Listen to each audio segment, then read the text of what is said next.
Welcome to the Daily Horror Habit Podcast. I'm your host, Jay Krieger, bringing you daily reviews of currently streaming horror movies for your twisted pleasure. Be aware that these reviews may include mild spoilers. And as always, I hope you enjoy.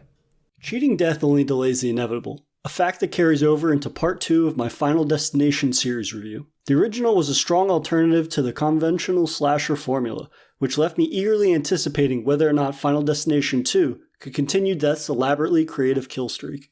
Currently streaming on Netflix until June 1st, director David R. Ellis's Final Destination 2 centers around a new cast of characters who nearly avoid dying in a highway pileup after new series protagonist Kimberly has a premonition of their death.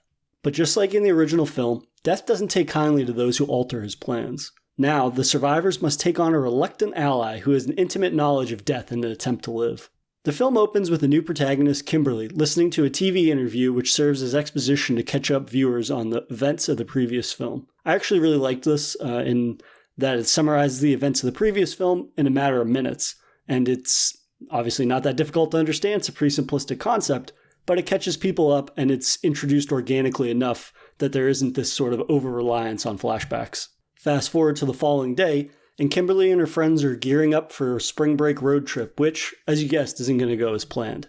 Now, the history of slasher sequels hasn't always been a positive one. They can typically feel like a retreading of the original, doing little to differentiate themselves or expanding the series in a new and exciting direction. This places an emphasis on them to outdo the kills and thrills of the original, and in this regard, Final Destination 2 succeeds, sort of. Given Final Destination 1's explosive opening, the sequel had to outdo it in similar fashion, and continues to weaponize its world.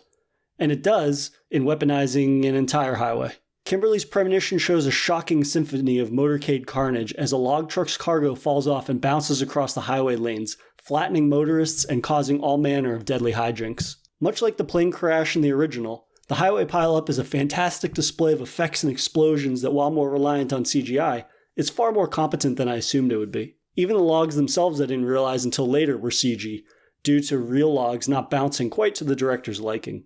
What's central to this scene really is, much like the original, is the foreshadowing death clues that pop up in the minutes leading up to Kimberly's premonition of the crash. Kimberly, much like Alex, before boarding Flight 180, starts to notice these small clues which kind of reinforces that something is amiss. An example being when she's driving on the highway with her friends, she passes by a school bus full of kids chanting "pile up," and it just so happens that the bus is full of kids from Mount Abram High School, which is the same school that had all the victims from the first film attending. And then there's this constant referencing to the number 180, which was the flight number of the plane that crashed in the original. And so the highway pileup takes place on Highway 180 or Route 180, and then she also sees a sign that says road work for the next 180 feet. So that recurring theme of that number keeps popping up as one of the many clues that's kind of littered throughout the buildup to this massive highway pileup undertaking. In finding these small indicators of how a crash or the kills will occur really captures the fun of the original in picking apart small hints and clues that could be central to the hinted chaos that's about to unfold. But for as strong as this opening highway scene is, the film is never quite able to top its complexity or grandiose scale, and this is almost certainly due to the increased number of kills. So to stop her premonition from coming true, Kimberly blocks the freeway entrance to stop additional traffic from merging into the chaos. Her and the group of survivors are now in death's crosshairs, having survived the eventual pileup that occurs down the way. The increased cast size means more deaths, which ideally would be great, but this is going to require a bigger budget and resources, which the film is never really able to capitalize on as well as it probably should. The result is some deaths are just too simplistic. They lack the creativity and the elaborate kind of construction that a lot of the kills in the original film had. And that film had less of the core cast die, whereas in this one, a bigger cast results in more deaths. So we get deaths that not only we get multiple characters in one death, and we also get more of the kind of sudden deaths that we didn't have too many examples of in the original because there were fewer. So the fewer there were, the more time they could spend on developing them. Whereas in this, more characters and more deaths means, like I said, more budget is going to be dedicated to each of these new kills and making them different. So they just lack a lot of the creativity of the original. Now, don't get me wrong, there's certainly highlights, such as the lottery winner Evan Lewis character has an elaborate explosive set piece where he's heating up food in his kitchen, and then he drops a ring into the garbage disposal and gets his wrist stuck in there, and then the stove catches on fire and the microwave starts to explode because a piece of metal got in there. And then he ends up falling off of the fire escape. And just as he thinks he's escaped the inferno that's taken place in his apartment, the ladder falls down and impales him in the eyes, which is gruesome, bloody, as you can imagine. And then there's also one of the survivors, Tim Carpenter. Shout out to John Carpenter. That's one of those little nods, kind of like how in the original there's a character named Billy Hitchcock, obviously is a homage to Alfred Hitchcock. Lots of little moments like that scattered throughout this film, which was cool to see them kind of continue that love letter essentially to horror films in the horror genre. But Tim Carpenter is getting a dental procedure, and during the time when he's like in the chair and he's got the gas on, we start to see a fish tank leaks and then a cable short circuits, and there's lots of these little fake outs where we assume that we can kind of guess how he's going to die. There's even one point where he gets hit with the nitrous gas when the doctor's doing a procedure, and the doctor leaves the room and like a toy falls from the ceiling and it falls into his mouth. And since he can't move, you assume that he's about to choke to death on this. But again, that's one of these little fake out moments that they have that really keeps the audience guessing and adds a level of tension to a scene like this that you really don't have normally for some slashers. Like usually slashers the approach is pretty obvious. Like you can guess or start to guess and make hypotheses based on what you see about where the kill is coming from, where the killer is going to be stationed or hiding. But this is a really great example of there's this tension because this continual fake out of things, potential ways he could die. And then the final one being he walks outside and a pane of glass falls on him, and we get this horrifically gruesome kill and graphic kill, which again speaks to the strong effects, both practical and CGI in these movies, where this pane of glass falls on him and his body essentially folds backwards, and we see that he's just body is obliterated and crushed, which is a really great kill, and it's something that I didn't see coming. And it speaks to just the strength and the creativity of how these Final Destination films are really built as a response to the kind of monotony of a lot of slashers, especially from the era. But these two kills were the main exceptions, whereas they had improved VX score and they were brutal. It's just that all the other kills that occur after these lack a lot of the substance and the creativity that made the previous two kills I just mentioned memorable. The other ones are more kind of just sudden and shocking and come out of nowhere, which when you're contrasting the two are not nearly as satisfying. Now, aside from the kills, the sequels has a lot more narrative shortcomings, which I'm not a fan of, given that, not to like say that I'm putting the original story and characters on a pedestal, because that certainly was problematic in certain areas, but Final Destination 2's story doesn't really add anything to this arching narrative, and none of the lingering questions that I had in the original are really answered. We're still not given an explanation for the premonitions, other than the characters having avoided their first death was due to Flight 180 crashing, which is a cool kind of realization and reveal, is that the people in this film are being targeted because they skipped over their deaths when the 180 flight crash happened in the original one. They got distracted, such as the cop, Thomas Burke, was supposed to die in a shootout that day, except he got called to the scene of Billy Hitchcock's death via the train. So he avoided death's design in that instance. There's another character, Kat Jennings, who was supposed to die in a hotel gas leak, but the bus she was on was delayed, hit Valerie when she was crossing the street in the original. So these types of connections are kind of cool in that it connects the original to the sequel and it doesn't kind of just completely ignore the past film.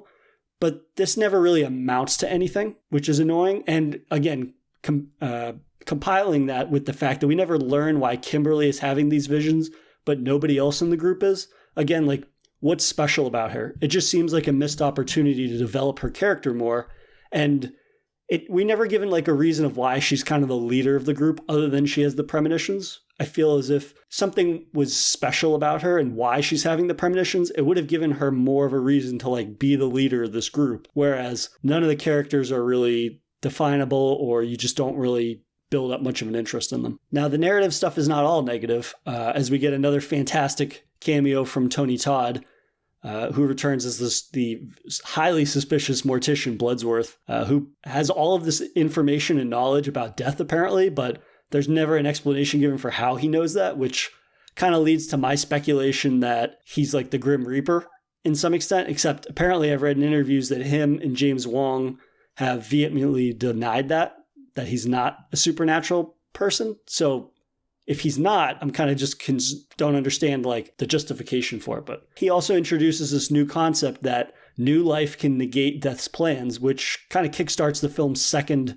act's narrative in that one of the women that survived the highway pileup is pregnant. And so the group now has to protect her so that she can have her child and deliver her child unharmed.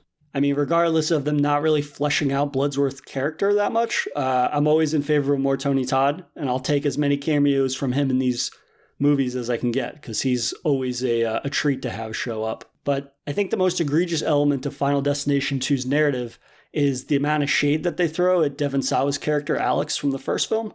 Now, Sawa claims that he was not in the film because he was fired due to a contract dispute, which, if you were going to have a contract dispute with any of the characters from the first film that it would be returning, I would think that you would want to give in to him, given that he's the most compelling and he's the most emotionally driven character out of the group. And he really is the lifeblood of that original film. While it's not a perfect narrative by any stretch of the means, he's still the most easily relatable character in a lot of ways. Like seeing him grapple with the survivor's guilt. Meanwhile, he's dealing with people blaming him for all of his friends' murders. He's a very easy character to feel for and to want to become invested in to see him win. So the idea that you wouldn't go out of your way to bring him back, even if it costs extra money, is pretty ridiculous to me. But even more so egregious is the way that they wrote him out of the second film, in that Kimberly finds an obituary for Alex that states that he was killed by like a falling brick. Like, a fucking brick? Are you kidding me? You're going to kill off the best character from the last film by saying that he was randomly killed by a brick? It's just super dismissive, and it's unoriginal, which kind of adds insult to injury in that they couldn't think of something more clever, given all of the dedication to these creative kills and clever kills from the original. It feels like his character wasn't done the justice that it deserves. Like, if they were going to kill him off, they could at least come up with something memorable instead of he's hit by a stray brick that falls off of a building while he's out walking. It's just disappointing, and I know his character obviously doesn't show up in the rest of the series, so to put such an unjust like pin in his character is really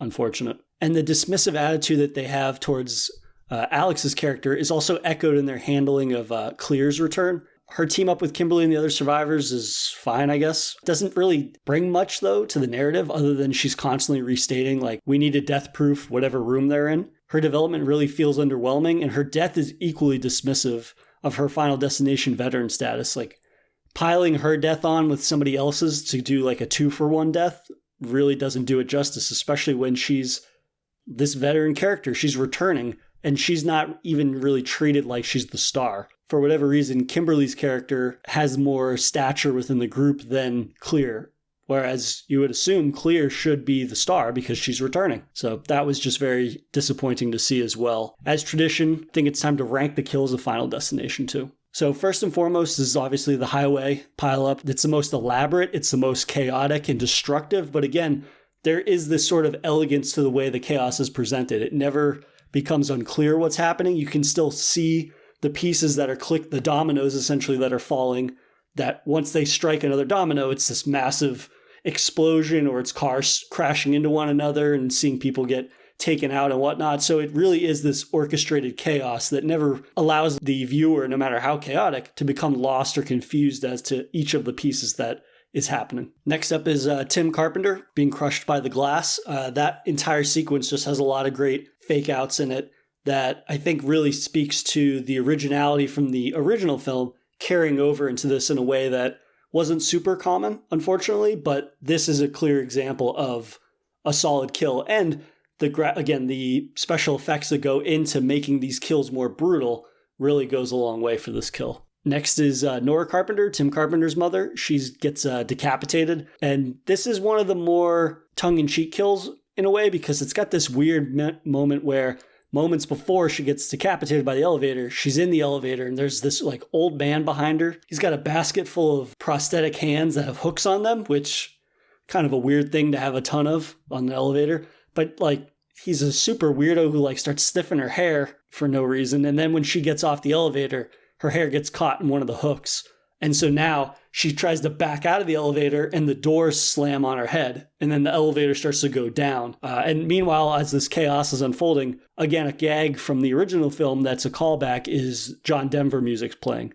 John Denver, the musician, very famously and tragically passed away in an airplane crash. So that's kind of like a recurring gag from the original film because John Denver played pretty much exclusively through all the deaths in the original Final Destination. Next is the Evan Lewis in the apartment kill where his eyes get impaled by the ladder. Kind of like with Tim Carpenter's death, this one features a lot of great fake outs in the apartment, and it just has more of a organization to it that a lot of the kills in the later half of the film don't have. A lot of the kills later in the film, which I'm about to get into, are more comedy focused almost, which I think is losing what was so great about the original, is that the original, much of it was like black comedy, and that just at the last second when you think somebody's about to survive, they don't, which is different than if you have a death that is 100% just for laughs. At least with Evan Lewis's death, half of it was this organized chaos in the apartment and that all the fake outs and whatnot. And then just when you think he's safe, he gets killed. Whereas the next kill, Kat Jennings' kill, she gets impaled on a PVC pipe. It's like 100% laughs. Kat Jennings survived briefly a car crash where a PVC pipe impales the headrest on her seat she moved her head so it missed her.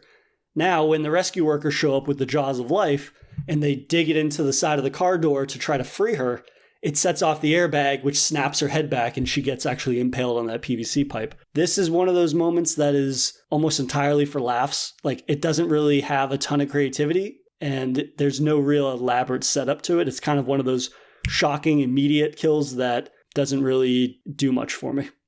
And then I would pair this one with this character, Brian Gibbons, who gets saved early in the film, or about halfway through the film, he gets saved from getting hit by a truck. And this is the last scene of the film, the last 90 seconds where they're at a barbecue and this kid goes over to the grill and turns the grill on and they all realize at the table like, oh, he survived. So Death's plan is still going to get him. Death's design.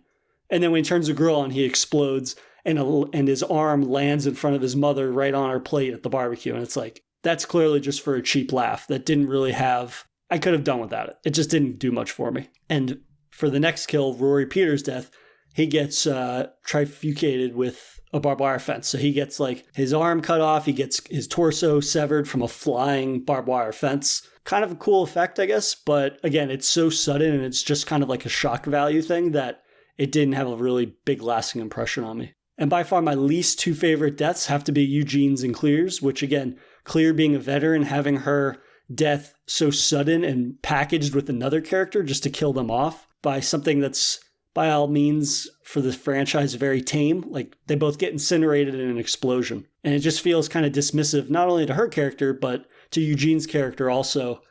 So that's by far my least favorite, and that was super disappointing to see. I mean, overall, Final Destination really is an example of quantity over quality in terms of kills because of the bigger cast. They obviously have to kill people in more ways, and I think moving forwards, I'd be afraid that it's going to become a recurring trend of them kind of doing 2-for-1 deals on kills, like packaging characters into deaths.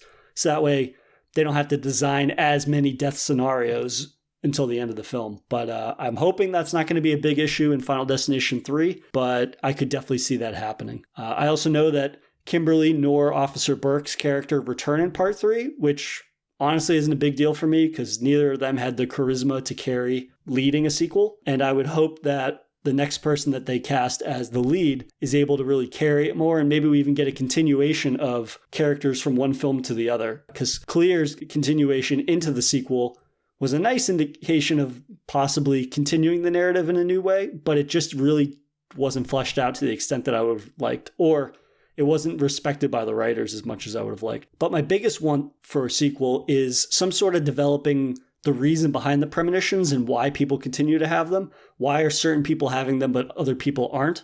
I think is definitely what I want them to expand on in the narrative. But I'll have to see for Final Destination 3. But that's going to do it for another episode of Daily Horror Habit. I'll see you guys next time for another Daily Horror Movie Review. Thanks for listening to another episode of the Daily Horror Habit podcast. If you enjoyed this episode, please subscribe to Daily Horror Habit on your preferred streaming service. And follow at Daily Horror Habit on Instagram or at Daily Horror Pod on Twitter.